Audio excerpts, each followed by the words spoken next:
the energy from the sun on a nice clear summer's day is about 1,000 watts per square meter, and we're allowed 6 square meters of cell area for our solar car races in the American Solar Challenge and the Formula Sun Grand Prix. And so at 20% efficient, or around 20% efficient, you're talking about 1,200 watts. That's about 2/3 the amount of power it takes to power a hairdryer. But a lot of the cars out there can go 40, 45, 50 miles an hour on that power. My name is Kat Hahn. I'm with Oregon State University. We're racing the Phoenix here today. The Phoenix is a 3-wheeled solar-powered vehicle. It is a one-person vehicle made with a carbon fiber body, titanium chassis. We've got SunPower solar cells that our team soldered together and then laminated and strung onto the car. We have a lithium iron nanophosphate battery pack of 30 kilograms. We run an NGM hub motor. That's about a 7 kilowatt maximum power for the motor. Our solar array outputs about 1 kilowatt. Our design is it's designed to optimize aerodynamics, so we've got a really small frontal cross-sectional area. We also have a pretty low center of gravity, which helps avoid tipping or rolling when driving the vehicle. Phoenix is our 3rd vehicle, similar in design to our 2nd, but very, very different from our 1st, and has functioned significantly better than our other designs. This is her 2nd race. We first raced in the 2010 ASC, 2012 ASC, sorry, which was a race from New York to Minnesota last July in 2012. I was the team leader for the first 7 years of the team. My husband and I were founders of the team, and this year we've been able to watch the new students lead and organize the team, and we've got a lot of new freshmen that are really, really, really incredibly capable and dedicated, so we're really, really happy with our team. The top speed of our car has been 65, which is the legal top speed for this race, although the theoretical top speed would be 82, based on the aerodynamic drag, the rolling resistance, and the motor output. We know that our car can go about 40 miles an hour on about a horsepower from previous data. So if you're running around 800 watts, which was the same wattage as our old solar array, we could go 40 miles an hour consistently as long as we had full sun. Full, reasonably midday sun. And now that we're running a kilowatt, we're going to see how fast we can go sustainably on a kilowatt. And it seems to be pretty good, although this track is really hilly, and there's a lot of turns, so it does waste some power. Also burns through tires.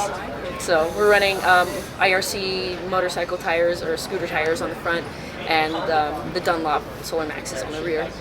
Wheels are custom designed. They're machined to fit the normal solar vehicle tires. They're also designed to be interchangeable with the other wheels in our race, so they fit with the NGM hub motor, and we can exchange them with other teams if need be. So in 2010, Calgary raced on our wheels after we broke our motor controller and went home, and Calgary needed wheels. Do you guys drive the full track out there? I believe so. It's a 3.41 mile track. Yeah, that's the full track. And 19 turns.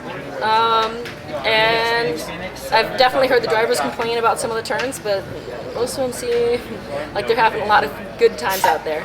What is it they didn't like about the turns?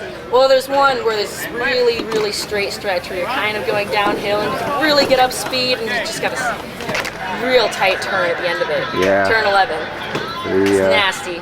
You really just want to speed up, and you can't because you're just going to be stepping on the brakes. And if you don't have your regen set to 100% efficiency, which you can't usually do because it locks up the rear wheel, then you're not going to get all that power back. So you really got to be careful about when you accelerate and when you brake. It's quite different from normal gas-powered racing. So very power limited.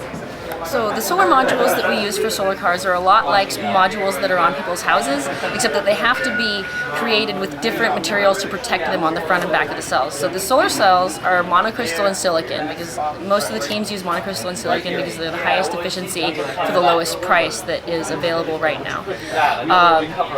The monocrystalline silicon cells, though, they break really easily on diagonals. So if you're working with a bare cell, it breaks easily with a potato chip. So you have to pretty much glue it to something that will protect it. And we use a very thin plastic sheet on the top and bottom with a glue called EVA in between. We use a vacuum lamination process that cures the hot glue, or cures the EVA, to make the cells to the plastic on the top and bottom. Plastic is a lot like Teflon, so that the cells are really easy to clean on the top, but it's treated so that you can glue the Teflon to the cells and to the body of the car. So there's two main types of cells that you'll see here. Actually, I think there's probably a third, the multicrystalline silicon. But you'll see, of the monocrystalline silicon, you'll see all back contact cells, and then you'll see some with front and back contact. And the all back contact cells are almost all SunPower, or I think they actually are all SunPower cells, that's the brand. And so a lot of teams are running those because they're very high efficiency for monocrystalline silicon. It's the highest efficiency available right now. The highest I've heard on the market is 22.5%. And so that's, a lot of teams are running something over 20% efficient. The multicrystalline silicon cells that you see could be 14, 15%, maybe a little higher. I'm not sure exactly what everybody else is running, but I know that our team's using the SunPower. So the Formula Sun Grand Prix is a track race, and that means that there are a lot of sharp turns.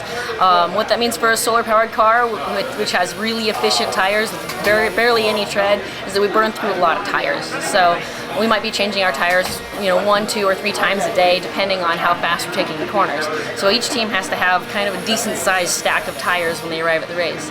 In solar car tires, there's a couple of very specific solar car tires, and they're incredibly expensive. They're about $100 per tire, and so if you're burning through several tires, maybe for your rear wheel, and maybe a few fewer tires for the front wheels, which is what our team does, a day, it's very expensive. So we run scooter tires on the front and the solar car tires on the rear.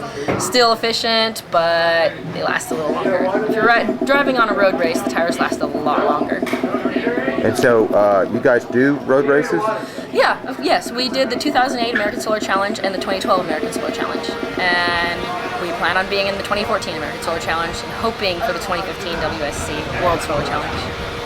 Cool. Sounds like fun. Absolutely. Cool. All right, thanks. Thank you very much. Woo! There it is.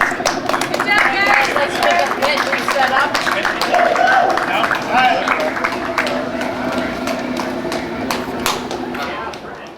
The solar race is almost over. There's just minutes left to go, and it was a really successful racing. Went on for 3 days, and all the tech and stuff that went on before that. Everybody had a really great time.